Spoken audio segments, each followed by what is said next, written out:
Good day, my viewers. It's your girl Mide on a show, A Chat with Mide. Last week, we talked about a very interesting topic, child abuse, and comments have been rolling in. So I'll indulge you to key into all the important aspects that we've emphasized on. But today on the show, we're going to be talking about an entirely different topic, which people have been dying in silence, and the topic is domestic violence. Stay tuned, we'll be right back.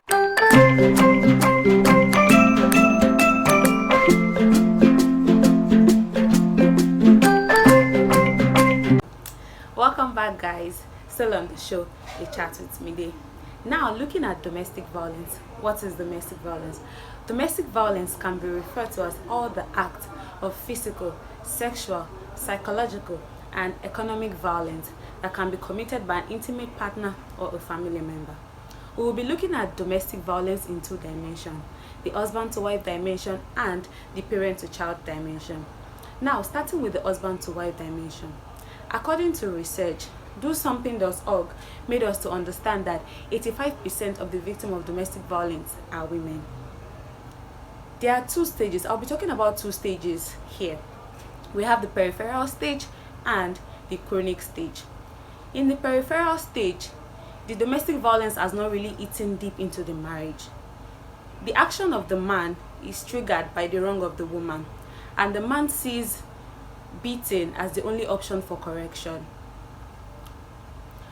And when the man satisfies his taste of anger, I mean the husband, he gets remorse about it and starts apologizing. Baby, I'm sorry, it was not intentional, and things get back to normal. An example is an husband and a wife having a drink on a fateful day. Mistakenly, the wife, dropped the cup by accident, and the husband slapped her. After the act was committed, he realized that what he did was wrong, and he started apologizing. Now, looking at the chronic stage, here the peripheral stage has outgrown into the chronic stage. Beating has become the order of the day. It has become an habit. Either the woman does something wrong or right, beating has become an everyday thing. Another scenario of a husband and a wife. They were about to go out on that fateful day, and the husband requested for the wife to put on a jewelry he bought for her a long time ago. Unknowing to the husband, the wife misplaced the jewelry a long time ago too as well. But she could not tell her husband, knowing fully well that, okay, she knows the kind of husband she has. Unfortunately, the husband got to know, and he started slapping her, hitting her, doing all sorts to her, without even feeling remorse about it. Later that same day, they wanted to have dinner, and the lady added too much pepper. For crying out loud, accidents can happen, mistakes can happen from anybody. The man, he doesn't even want to listen to what happened or anything. He did not listen to anything from the woman. He started slapping her, beating her, even in presence of the children. So that is the chronic stage. Now, the causes of domestic violence in the husband to wife dimension. One is not paying attention to traffic signs. When I mean traffic signs, what do I mean? I mean, is it the nagging person? Is it someone that can smash your phone when you're on a call with someone? Is it someone that doesn't want to see you with anybody? So if you don't pay attention to all of that, it could be a cause of domestic violence.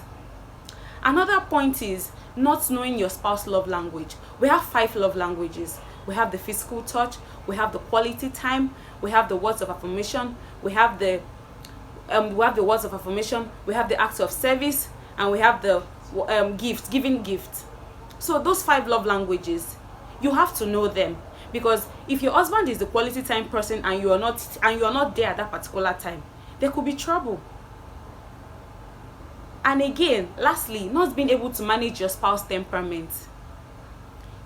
If you're not able to manage your spouse's temperament, it could cause domestic violence. Now, what are the impacts of domestic violence? Since we know that 85% of the victims of domestic violence are women, it could lead to miscarriages, divorce, emotional trauma, separation, bleeding, and even death.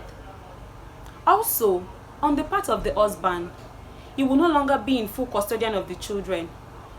Whereas on a normal day, you should have full right to see your children anytime. But if the case gets to court and the judge might see the woman as the best option, as the best person to take care of the children, the man will no longer have right to see his children at his own will.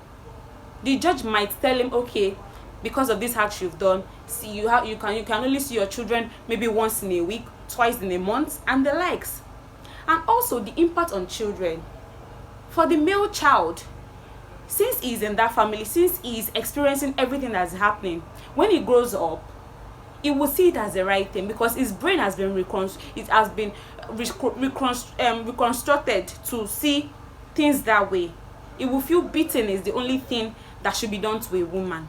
And also the female child, she may be scared of marriage, because watching her dad beat her mom every day can be very traumatizing for her. She may want to say no to marriage.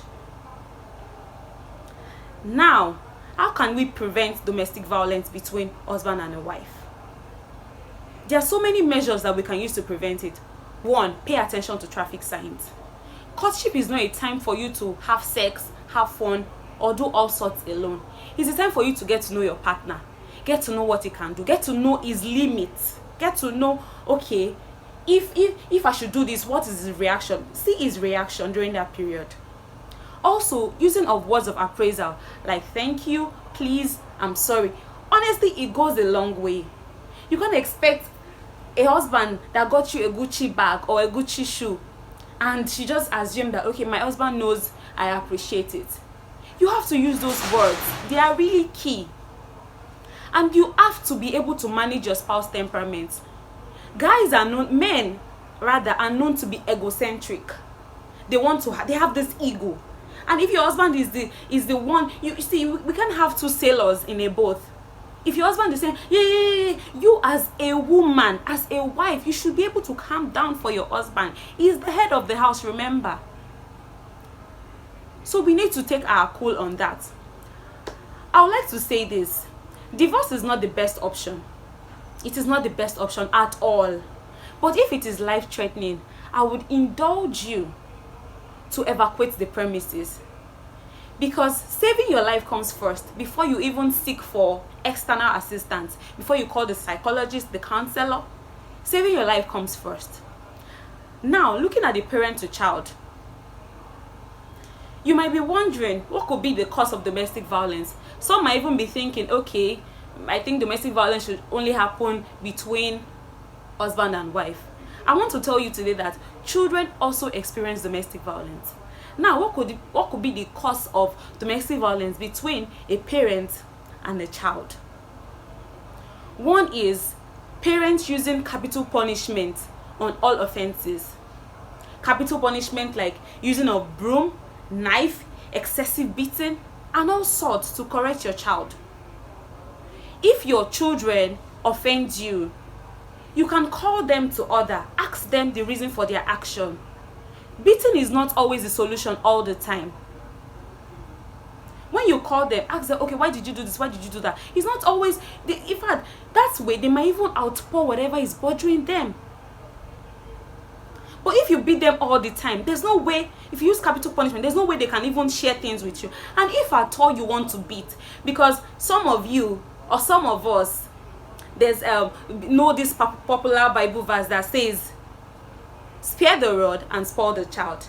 Meaning, if we don't train up our children, they would obviously go the wrong path. Yes, I would agree with you on that. But it doesn't mean we should now treat them anyhow. It doesn't mean we should treat them in the way that will leave an everlasting scar on them. If at all you want to even beat or scold your children, there are some body parts that should not be touched, like the head, the eyes, and the legs. The palm is the best place to beat your children because of the presence of keratin. And keratin on the palm makes the palm able to withstand pressure, to withstand pain. That is why it's the best part to beat your children. And also, do not beat when you are angry. You would agree with me that any action taken when you are angry is always drastic. And when you are angry, you could mistakenly beat your child on some delicate body parts, and you wouldn't want to do that. Now, what are the impacts on children? The impact of domestic violence on children. It makes their heart harden. They feel okay, beating is the only thing right now in the family. They become impervious to correction. They don't even want to listen to anything because they know that you wouldn't even give them listening ears. They end up joining bad gangs. They will join bad gangs. By finding solace outside, they will see maybe people outside as the best people to talk to.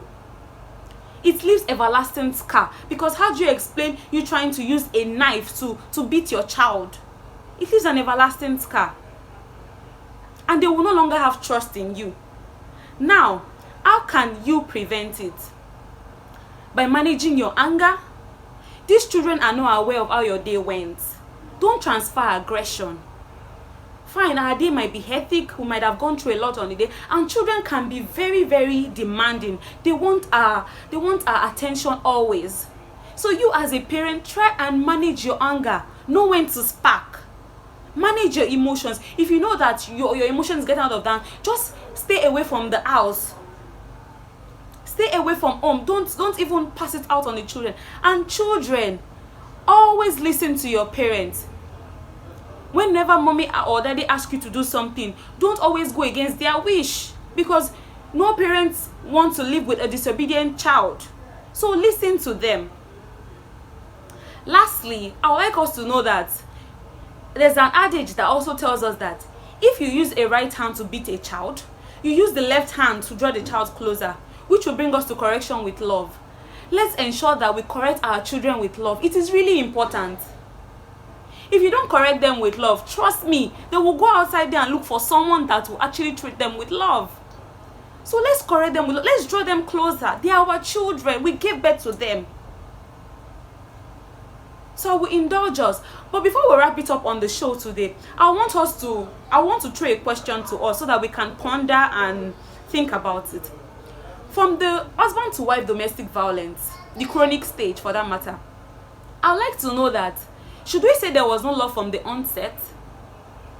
Should we say, okay, what happened to the love? How come it got to the point that the husband was just beaten without even pity? So let me know what you feel in the comment section. Lastly, say no to violence. Say no to violence. Thank you very much for listening. Thank you very much, my viewers. It's still your girl, Mide. I'll see you next week. Bye.